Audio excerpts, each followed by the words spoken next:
Padang Pariaman, Indonesiakini.id. Anggota DPRD Sumbar Muhammad Ridwan menyebutkan, rusaknya mental anak muda dan mahasiswa adalah akibat kurangnya pembinaan akidah dan keimanan semasa SMA. Anggota Dewan Fraksi PKS ini melihat bahwa masa-masa sekolah menengah lanjutan itu adalah masa-masa yang menonjol untuk lompatan berikutnya. Untuk ini pula lah, calon anggota DPR RI PKS Dapil Sumbar II ini mengalokasikan pokok pikirannya untuk perbaikan dan pembangunan masjid dan surau di lingkungan SMA dan SMK yang ada di Kota Pariaman dan Padang Pariaman.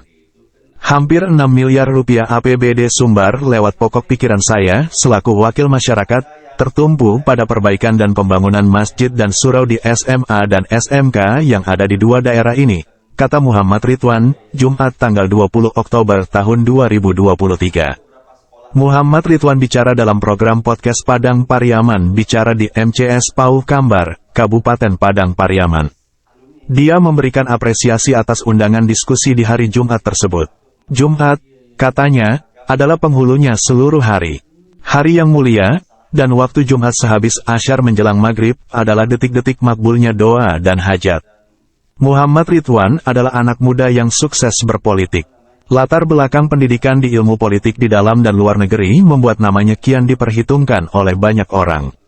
Sukses memimpin PKS Kota Pariaman dulunya, mengantarkan dia jadi tenaga ahli anggota DPR RI. Pemilu 2019, Muhammad Ridwan dikejutkan dengan banjirnya perolehan suara yang mengantarkan dia jadi anggota DPRD Sumbar. Suara yang banyak, dukungan yang luas dari masyarakat, malah didapatkannya tanpa syarat. Tanpa iming-iming janji kampanye. Pasca itulah, seorang Muhammad Ridwan terus mendapatkan prestasi dan nama baik. PKS sendiri memberikan reward kepada Ridwan sebagai anggota dewan paling banyak berkegiatan.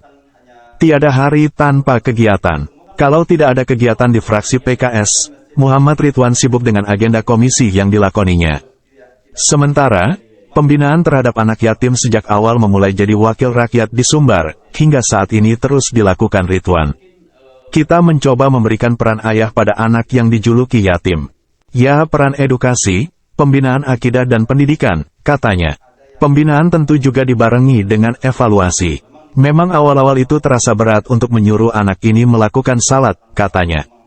Tetapi, Muhammad Ridwan terus melakukan pembinaan, sehingga pendidikan dan ibadah serta keimanan anak yatim menjadi kuat dan sukses. Dia ingin 1000 anak yatim bisa terbina dengan baik. Mereka merasakan kebahagiaan yang sama dengan anak-anak lainnya. Terutama pendidikan dan akidahnya bagus, sehingga setelah tidak lagi yatim, mereka kuat menghadapi gelombang hidup, ulas Muhammad Ridwan. Muhammad Ridwan maju atau dimajukan oleh PKS ke DPR RI pada pemilu Februari tahun depan, berdasarkan modal kesuksesan dan anak muda. Soal kesuksesan, sukses peraih suara terbanyak pemilu lalu, sukses berkegiatan kedewanan dan pribadi selaku wakil masyarakat ini, Ridwan pun melampaui batas Sumbar. Ya, se-Sumatera di internal PKS, Muhammad Ridwan mengantongi prestasi juara tersebut.